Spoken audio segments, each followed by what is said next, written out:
Alejandro Mayorkas, Texas Congressman Pat Fallon, introducing a resolution to impeach the Department of Homeland Security Secretary. This for his handling of the border and immigration. Now, Republican leadership still has not said yet whether they will take further action, but if they do, Mayorkas would need to be tried by the Democratic-controlled Senate. And Mayorkas speaking about that possibility earlier on this week. I've got a lot of work to do.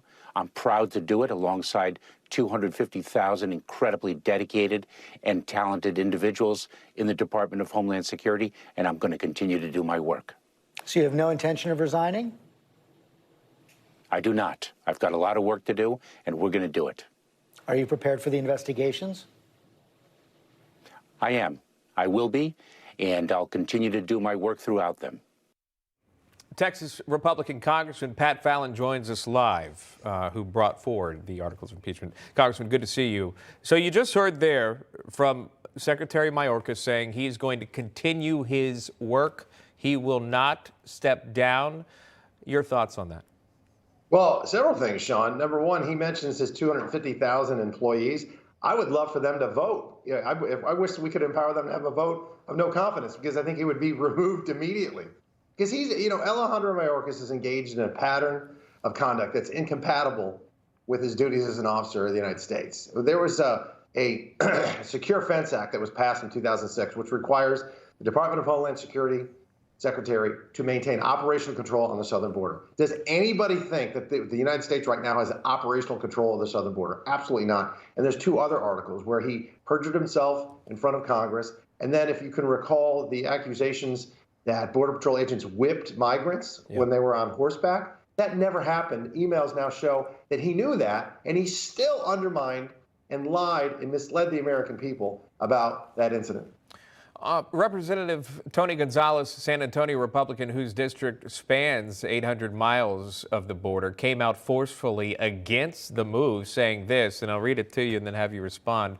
Quote, impeachment is in case of emergency break glass, he said on CNN. It shouldn't be a common thing. Not that DHS Secretary Mayorkas hasn't made a lot of mistakes, and there is clearly a lot of people upset.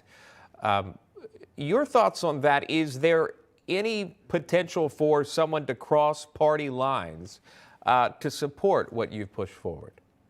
Yeah, well, I respectfully but fiercely disagree with my good friend Tony Gonzalez. For instance, this is an emergency, and it is time to break the glass.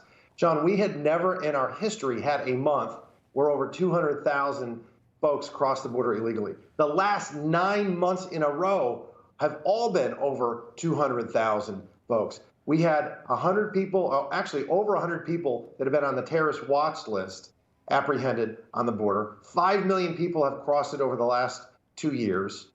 It is, and want to talk about breaking the glass, the cartels are making wild profits at the expense of American lives. They make $25 billion with illegal narcotics trafficking, but an additional $13 billion now with human smuggling.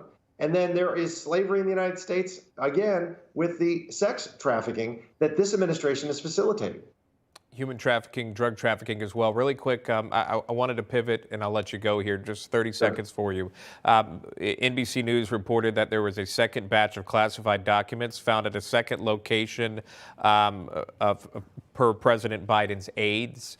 Has found them.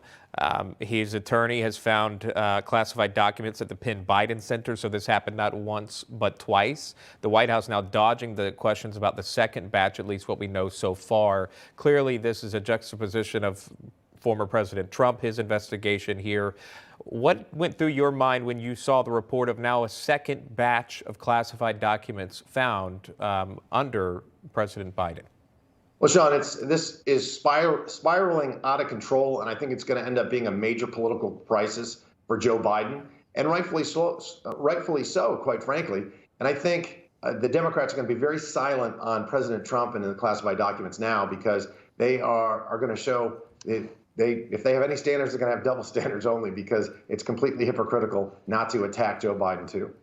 That is Texas Republican Congressman Pat Fallon joining us live on the program. Congressman, always good to see you. We appreciate your time. Thanks, Shaun.